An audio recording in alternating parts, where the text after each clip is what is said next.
Sir వాళ్ళు చాలాసార్లు ఆరోపించారు. ఏంటంటే కుప్పంకి ఆయన ఎప్పటి నుంచి కొన్ని తరతరాలుగా అంటే 20-30 ఏళ్ళుగా ప్రాతినిధ్యం వహిస్తున్న 7-8 సార్లు ఆయన ప్రాతినిధ్యం వహించినా కూడా కుప్పంకి ఆయన ఏం చేసుకోలేపారు. దానికి కావాల్సిన కొన్ని రిజర్వాయర్ కోసం సంథింగ్ ఏదో వాటర్ కోసం వైసీపీ ప్రభుత్వానికి రాసుకున్నారు అని చెప్పి మొన్న ఒక స్పోక్స్ పర్సన్ కూడా ఒక మాట అన్నారు వైసీపీ ఆయన.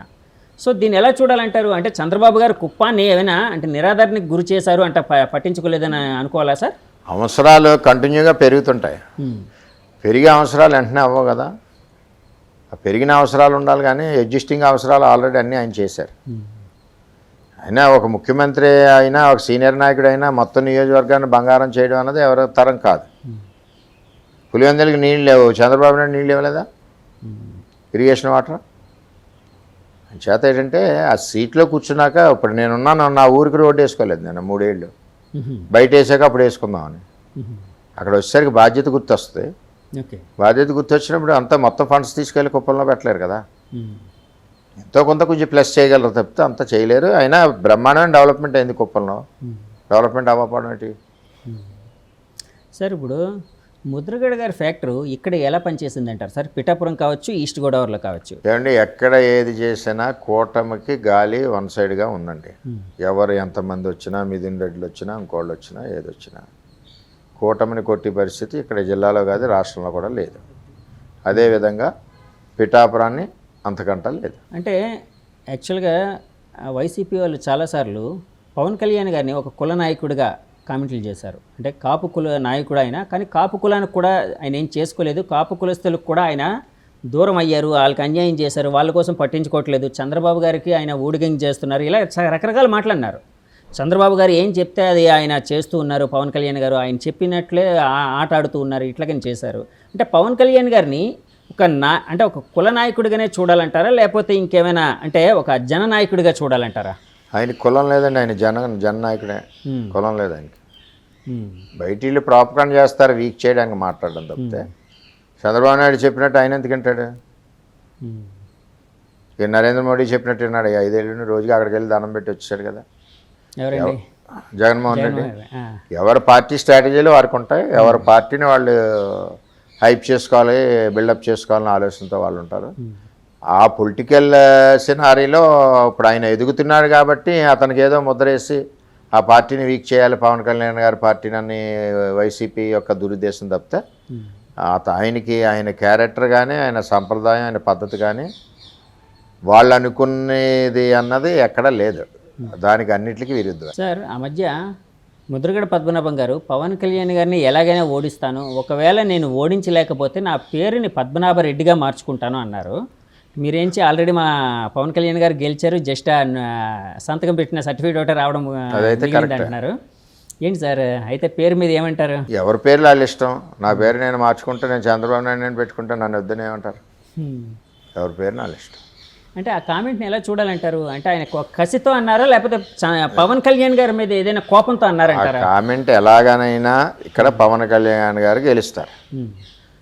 ఎవరి పేరు వాళ్ళ ఇష్టం. నా పేరు నా ఇష్టం, మీ పేరు మీ ఇష్టం. గెజెట్ నోటిఫికేషన్ చేయించుకోవాలి, అంతే ప్రొసీజర్. సో మీ నాయకులు ఏమైనా పేరు మార్చే ప్రాసెస్లో ఏమైనా చేస్తున్నారా సార్ ఆయనవి? మాకు పని ఏంటి? కాదు సార్, ఇప్పుడు ఆయన మిమ్మల్ని ఓడించడానికి ట్రై చేశారు, సో మీరు గెలిపిస్తున్నారు కదా, అట్లాగేమైనా? మేము గెలిపిస్తున్నాం. ఎవరి పేర్లు మార్చుకున్నా మాకు పని ఏంటి? మీరు మార్చుకోవచ్చు, నేను మార్చుకోవచ్చు, ఇంకోటి మార్చుకోవచ్చు. ఎవరి ఇష్టం వాళ్ళది. యాక్చువల్గా అప్పట్లో చాలా ఒక మాట అయితే వినిపించిందండి. యాక్చువల్గా ముద్రగడ పద్మనాభం గారు అంటే మీకు ఈ ప్రాంతం కోసం బాగా తెలుసు కాబట్టి అడుగుతున్నాను, అంటే మీకు సంబంధం లేకపోయినా అడుగుతున్నాను.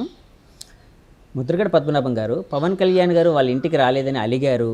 ఒకప్పుడు అంటే చిరంజీవి గారే ఆయన స్వయంగా ఆయన ఇంటికి వెళ్ళినప్పుడు పవన్ కళ్యాణ్ గారు లాంటి వ్యక్తి నా దగ్గరికి రావాలి కానీ నేను ఆయన దగ్గరికి వెళ్ళడం ఏంటని అలిగారు.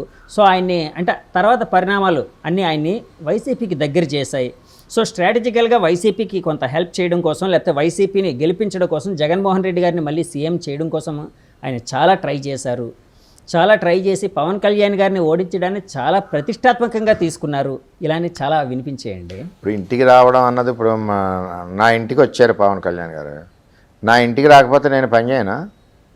కూటమి సిస్టమ్ ప్రకారం ఆయన 144 నియోజకవర్గాలకి ఆయన మాకు పల్లకీం వస్తుంటే, 21 నియోజకవర్గాలు తెలుగుదేశం పల్లకీం వస్తుంటే, అంటే పిలిపించుకుంటే ఎవరు రారు.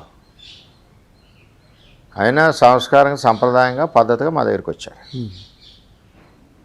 ఒక స్టేట్మెంట్లో అయితే ఒకసారి అయితే ఈ వెర్షన్ పవన్ కళ్యాణ్ గారి దృష్టిలో లేదు.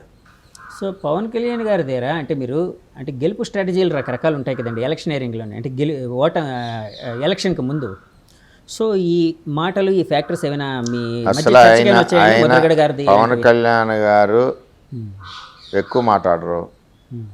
మాట్లాడిన తక్కువ సమయంలో మాటలు ఒకటి బుల్లెట్లా ఉంటాయి, వజ్రాల్లా ఉంటాయి, సిస్టమేటిక్గా ఉంటాయి. అంతేగాని ఒకరిని విమర్శించడం కానీ ఇంకోళ్ళతో మాట్లాడడం కానీ లేదు. ఆయన రెచ్చగొడితే ఏదైనా మీటింగ్లో పొలిటికల్గా మాట్లాడవలసి వస్తే 100% మాట్లాడతారు. ఆయన చాలా సీరియస్గా కూడా మాట్లాడతారు. సార్ టీడీపీ జనసేన బీజేపీ అంటే బీజేపీ లాస్ట్లో కలిసింది అండి. టీడీపీ జనసేన కూటమి కలయకుండా అంటే ఈ రెండు పార్టీలు కలవకుండా ఉండడం కోసం వైసీపీ వాళ్ళు రకరకాల స్ట్రాటజీలు మైండ్ గేమ్లు ప్రయోగించారు, ఆడారు. మీరు దమ్ముంటే 170 స్థానాలు పోటీ చేయాలని మీకు సవాల్ విసిరారు, జనసేన వాళ్ళకి సవాల్ విసిరారు, పవన్ కళ్యాణ్ గారికి సవాల్ విసిరారు. ఇలాగా ఈ స్ట్రాటజీలు ఇవన్నీ ఒకవేళ వాళ్ళు చెప్పినట్టు మీరు కలిసి ఒకవేళ పోటీ చేయకపోయి ఉంటే అంటే ఊహాజనితమైన ప్రశ్న సార్, ఇది చాలా ఊహాజనితమైన ప్రశ్న. ఒకవేళ కలిసి పోటీ చేయకుండా విడివిడిగా పోటీ చేసి ఉంటే రాష్ట్ర పరిస్థితి లేకపోతే రాష్ట్రంలో ఫలితం ఎలా ఉండేదని భావిస్తున్నారు? విడిగా పోటీ చేసే ఆలోచన కంటే ఒక దుర్మార్గుని రాక్షసుని ఎదుర్కోవాలనుకున్నప్పుడు 4 మంచి వాళ్ళు కలుస్తారు. 3 మంచి వ్యక్తులు కలిశారు. కలకపోవడం అన్నది కుదరదు. ఇప్పుడు కలిసి తీరవలసిందే. కలకపోతే వీళ్ళు కూడా ఎవరు కలవకపోయినా వాళ్ళ అకౌంట్ ప్రజల దృష్టిలో బ్యాడ్ అకౌంట్ అయిపోద్ది. అంచేత దాన్నే మనం పట్టించుకోక్కర్లేదు. ఏదైతే 175 దమ్ముంటే పోటీ చేయండి ఆడేవాడండి చెప్పడానికి నాకు ఆకలిస్తా అన్నం తింటాను, నేను లేకపోతే మానేస్తాను, నువ్వు ఆ రోజు 10 సార్లు తినంటే నేను తింటానా? ఎవరి పార్టీ యొక్క భవిష్యత్తు, ఎవరి పార్టీ యొక్క నిర్ణయం ఆ పార్టీ అధ్యక్షుడి నిర్ణయం తీసుకుంటాడు. అది పవన్ కళ్యాణ్ గారు అటు తీసుకుంటారు, ఇటు చంద్రబాబు నాయుడు గారు తీసుకుంటారు. ఇంకోటి ఎవడో చెప్పడానికి ఆడు చెప్పాలనుకున్నప్పుడు జగన్మోహన్ రెడ్డి మన జనసేన కండువా వేసుకుని అన్న జాయిన్ అవ్వాలా, తెలుగుదేశం పార్టీ కండువా వేసుకుని అన్న పార్టీలో జాయిన్ అయ్యి పార్టీ ప్లాట్ఫామ్ మీద దెబ్బలాడాలి. అంతేగాని ఆడి పార్టీలో ఉండి ఆడావిడో చెప్తే మేము డ్యాన్స్ ఆడడానికి మేము ఎక్కడ ఒప్పుకుంటాం? మా వ్యక్తిగత నిర్ణయాలు మాకుంటాయి, వ్యక్తిగత ఆలోచనలు ఉంటాయి, వ్యక్తిగత తెలివితేటలు ఉంటాయి, వ్యక్తిగత స్ట్రాటజీలు ఉంటాయి. ఇటు జనసేన కావాలండి తెలుగుదేశం పార్టీ. సార్ నిన్న మీడియాలో ఒక వార్త అయితే చూశాను, అంటే ఎగ్జిట్ పోల్స్ స్టార్ట్ అయినప్పటి నుంచి ఎగ్జిట్ పోల్స్ అంటే కూటమికి చాలా వాటిలో చూశాను, చాలా ఎగ్జిట్ పోల్స్ కూటమికే ఎక్కువ అధికారం వస్తుంది అని చెప్పి చాలా ఫేవర్గా వచ్చాయి కూటమికి. చాలా కొన్ని ఆరా మస్తాను ఇలాంటివి ఆరా వాళ్ళవి ఇలాంటివి కొన్ని అయితే వైసీపీ కూడా వాళ్ళే అధికారంలోకి రాబోతున్నారు, కూటమి అనుకున్నట్టు రాలేకపోతుందని 4-5 ఎగ్జిట్ పోల్స్ వాళ్ళకు కూడా వచ్చాయి. యాక్చువల్గా నాకు ఇక్కడ బాగా వినిపించిన మాట ఏంటంటే ఎగ్జిట్ పోల్స్ టీడీపీకి కూటమికి ఫేవర్గా రావడానికి కారణం చంద్రబాబు గారి జైలు ఉదంతం. ఆ జైలు ఉదంతం ఏదైతే ఉందో, ఆ ఫ్యాక్టర్ ఏదైతే ఉందో జనాల మైండ్ని కూటమి వైపు మళ్లించింది, సానుభూతి వచ్చేటట్టు చేసింది అని కొన్ని మాటలు అయితే వినిపించాయండి. ఒక సీనియర్ పొలిటీషియన్గా మీరు ఆ మాటతో ఏకీభవిస్తున్నారా? 100% ఎంచేదంటే 40 సంవత్సరాలు రాజకీయ జీవితంలో ఉండి మరి ఉమ్మడి రాష్ట్రంలో ముఖ్యమంత్రి చేసి, కొత్త రాష్ట్రంలో ముఖ్యమంత్రి చేసి, ఎన్నో సంక్షేమ పథకాలు ప్రవేశపెట్టి మచ్చ లేకుండా ఉన్న నాయకుడిని అన్యాయంగా ఏదో 5 ఏళ్ల క్రితం ఎఫ్ఐఆర్ కేసుని ఈవేళ ఎఫ్ఐఆర్ వేసి అరెస్ట్ చేయడాన్ని ప్రజలందరూ సహించలేదు. 100% ప్రజలు కోపంగా ఉన్నారు. దానికి తోడు పవన్ కళ్యాణ్ గారు కూడా అటువంటి నాయకుడిని, సీనియర్ నాయకుడు చంద్రబాబు నాయుడు గారిని అరెస్ట్ని ఆయన కూడా జీర్ణించుకోలేక ఆయన కూడా అన్యాయాన్ని ప్రశ్నించి తెలుగుదేశం పార్టీకి మద్దతు ఇచ్చారు. అంటే ఒక దుర్మార్గుడి పరిపాలన ఉన్నప్పుడు ఆటోమేటిక్గా దుర్మార్గుని ఎదిరించే వ్యక్తులందరూ కూడా మద్దతు వస్తుంది. అందులో భాగం పవన్ కళ్యాణ్ గారు. ఆయన కూడా తగ్గి ఆయన కూడా 30-40 సీట్లు తీసుకుంటారని మేము అందరూ అనుకున్నాం. ఆయన కూడా ఎక్కడికక్కడ కాంప్రమైజ్ అయ్యి పొత్తు ఎక్కడ బ్రేక్ అవ్వకూడదని మరి ఆయన ముందుకెళ్ళడం జరిగింది. కానీ జనసేన నాయకుల మటుకు ఒక అసంతృప్తి అయితే ఉంది కదండి. ఎందుకంటే వాళ్ళు ఒక 50-60 ఎక్స్పెక్ట్ చేశారు, తర్వాత మినిమం ఒక 40-45 వస్తాయి అనుకున్నారు. సో అలాంటిది ఆయన ఫస్ట్లో 24 అన్నారు, తర్వాత మళ్ళీ 3 తగ్గించుకొని పొత్తులో అంటే పొత్తు బాగా ఉండాలని చెప్పి బీజేపీకి కొంత త్యాగం చేసి పొత్తులోని 21కే పరిమితం అవ్వడం అంటే జనసేన నాయకులు కొంత ఇబ్బంది పెట్టిందని భావిస్తున్నారా సార్? ప్రతి పార్టీలోనే ఉంటుంది. ఇప్పుడు మా పార్టీలో 21 తగ్గినా మాకు ఇబ్బంది ఉంది. ఓకే, వాళ్ళకి అన్ని తగ్గినా వాళ్ళకి ఇబ్బంది ఉంటుంది. అది లీడర్ యొక్క డెసిషన్. లీడరు ఫ్యూచర్ జనసేన ఫ్యూచర్ని దృష్టిలో పెట్టుకుని, అలాగే తెలుగుదేశం పార్టీ ఫ్యూచర్ని దృష్టిలో పెట్టుకుని లీడర్స్ తీసుకుని నిర్ణయాలు, వాళ్ళిద్దరితో నిర్ణయం తీసుకోకుండా ఉంటే ఇంకో 5 ఏళ్ళు ఈ దుర్మార్గ పరిపాలన మరి ముందుకెళ్ళాలి కదా. అంచేత వాళ్ళ నిర్ణయాలకి పార్టీలో ఉన్న వ్యక్తులందరం కూడా కట్టుబడి ఉండవలసిన బాధ్యత ఉంది. ఇబ్బందులు ఏమన్నా ఏ పార్టీ ప్రెసిడెంట్తో ఆ పార్టీ ఇన్ఛార్జీలు అవ్వచ్చు, దెబ్బలాడచ్చు, మాట్లాడచ్చు. మళ్ళీ అల్టిమేట్గా ఇక్కడ నేర్చుకోవాల్సింది ఏంటంటే, ఎవరన్నా రాజకీయాల్లో బాస్ ఈజ్ సుప్రీం, బాస్ ఆర్డర్స్ను ఒబే చేయవలసింది. మన ప్లీ, మన బాధ, మన ఎక్స్ప్రెషను తండ్రికి చెప్పుకోవాలి. నిర్ణయం తండ్రిది. అంటే తండ్రి యొక్క తెలివితేటలు కానీ, తండ్రి యొక్క దూరదృష్టి కానీ, తండ్రి ఇన్నాళ్ళు ఇప్పుడు తెలుగుదేశం పార్టీని దగ్గర లేదంటే 40 ఏళ్ళు ఇండస్ట్రీ పార్టీని ఇన్నాళ్ళు నడుపుకుంటూ వచ్చి వ్యక్తి మా చంద్రబాబు నాయుడు గారు, కానీ ఆయన తప్పు చేస్తారని మేము అలా ఆలోచిస్తాం. ఎన్నో ఆలోచనలతో తీసుకుని నిర్ణయాన్ని, మాకు ఇబ్బంది ఉన్నా కొంచెంసేపు ఫైట్ చేస్తాం, కొంచెంసేపు చెప్పుకుంటాం. కొడుకు తండ్రిని మోటార్ సైకిల్ అడుగుతాడు, కొనలేని పరిస్థితి, ఎందుకు కొనలేని చెప్తాడు. చెప్పినప్పుడు ఏమవుద్ది, వాడు ఊరుకుంటాడు. అలాగే పార్టీలో ఉన్నప్పుడు అవకాశాల కోసం కష్టపడి పనిచేస్తారు. వాళ్ళు కష్టపడిన వల్ల పార్టీ ముందుకెళ్తుంది. ఒకసారి దక్కకపోవచ్చు, దక్కనప్పుడు కూడా పార్టీకి ఈవేళ నాకు దక్కలేదని కాదు కదా, నేను పార్టీకి పిల్లర్గా నిలబడ్డాను చంద్రబాబు నాయుడు గారి మాటతోటి. చంద్రబాబు నాయుడు గారి నిర్ణయాన్ని ఇంప్లిమెంట్ చేశాను, చంద్రబాబు నాయుడు గారు ఇచ్చిన మాటను నిలబెట్టాను. నాకు అది తృప్తి ఉంది, చాలు నాకు. అది మిగిలిన విషయాలు అంటారా, అది వాళ్ళ ఇష్టం. సార్, ఈ మధ్య వంగా గీత గారు ఈఎస్ఐ హాస్పిటల్కి సంబంధించిన కొన్ని ఉద్యోగాల్ని, అంటే టెంపరీ ఉద్యోగాలు ఏంటో నాకైతే ఐడియా లేదు, పర్మనెంట్ ఉద్యోగాలు, వాటిని అమ్ముకున్నారు అని చెప్పి మీరు ఒక కామెంట్, అంటే ఒక ప్రెస్ మీట్లోని ఒక ఆరోపణ అయితే చేశారు. అంటే ఏంటి సార్, అంటే మీరు గెలవబోతున్నారన్న ఉత్సాహంతో చేసిన కామెంట్గా చూడాలా, లేకపోతే వాస్తవం? వాస్తవం. ఆవిడ ఎప్పుడు కరప్టెడే. మున్సిపాలిటీలో అమ్మేసిన ఉద్యోగాలు 25, అవి 10 లక్షల రేటు ఎలక్షన్కి. అలాగే అరవిందో ఫార్మ్ దగ్గర సిఎస్ఆర్ పేరు చెప్పి అడిషనల్ అమౌంట్ లాగేసింది. అలాగే ఆవిడ ఈఎస్ఐ, ఆవిడ అంత కరప్టెడ్ ఎవరు కాదు సార్. అసలు కూటమి గెలుస్తుందని మీరు చెప్తూ ఉన్నారు, కూటమి పక్కకు గెలుస్తుంది, 120 ఇందాకలు బేస్ లైన్ అన్నారు. సో కూటమి గెలవాల్సిన ఆవశ్యకత ఏముంది అని మీరు అంటే జనంలోకి తీసుకుని వెళ్ళి? ఏముందంటే సింపుల్ అండి. మీరు ఎంతమంది అన్నదమ్ములు? నేను ఒక్కడనే సార్. నాకు అందరూ ఒక్కడే తగులుతున్నారు జర్నలిస్టులు. సరే, ఇద్దరు అనుకుందాం. ఓకే, ఇద్దరు మీరు అన్నదమ్ములు. చెల్లెలు ఉన్నారులేండి, అన్న చెల్లె ఉన్నారు. ఓకే. మీ అమ్మగారు ఒళ్ళో చిన్నప్పుడు ఇద్దరు ఆడుకునేవారా, ఒకళ్ళు ఆడుకునేవారు?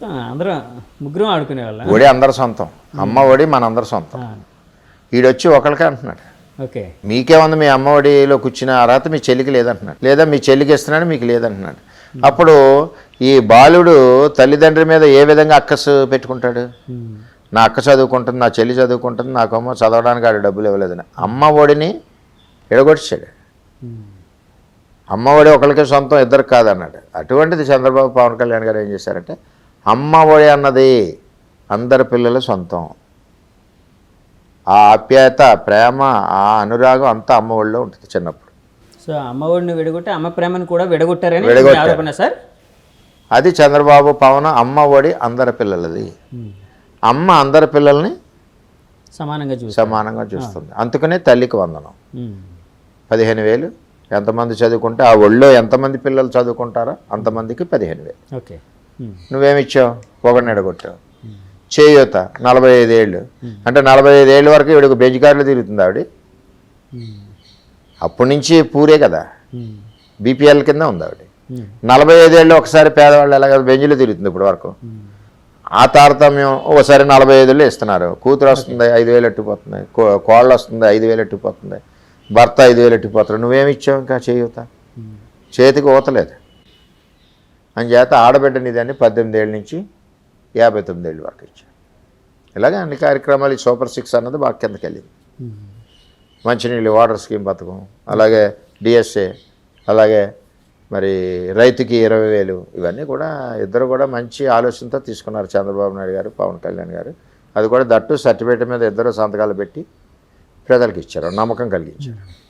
సార్ చాలాసార్లు మీరు కానీ మీ నాయకులు కానీ, అంటే చాలామంది టీడీపీ నాయకులు, కూటమి నాయకులు ఆరోపించేది ఏంటంటే జగన్ గారి గవర్నమెంట్లో వెల్ఫేర్ ఏదో నడుస్తుంది సరే, వెల్ఫేర్కి సంబంధించి మీకు కొంత అభ్యంతరాలు ఇప్పుడు చెప్పినట్టు అభ్యంతరాలు కూడా ఉన్నాయి, కాదంటలేదు.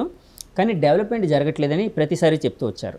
సో ఇదే మాటని నేను కొంతమంది వైసీపీ నాయకులను ఇంటర్వ్యూ చేసినప్పుడు అడిగినప్పుడు వాళ్ళు అసలు డెవలప్మెంట్ అంటే ఏంటి, డెవలప్మెంట్ అంటే ఇప్పుడు అన్ని రకాల అంటే జనానికి కావాల్సినవన్నీ ఇస్తున్నాం, అది డెవలప్మెంట్ కాదా?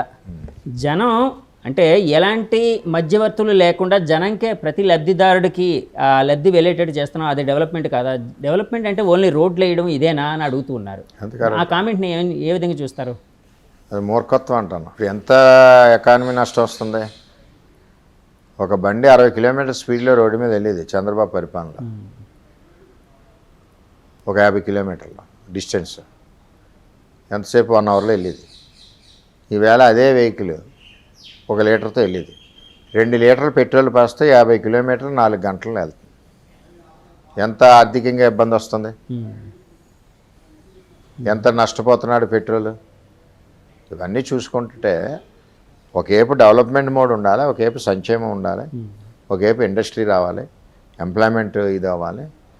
సోమరితనం ఉండకుండా మనం స్కీమ్స్ ఇవ్వాలి, ఆ విధంగా వెళ్ళాలి. తప్పితే ప్రతిదానికి స్కీములో ఇచ్చినప్పుడు కరెక్ట్గా ఎలిజిబిలిటీ ఎవరున్నారో ఎలిజిబిలిటీ వాళ్ళకి ఇచ్చుకోవాలి, ఇచ్చుకుని ముందుకు తీసుకెళ్ళాలి.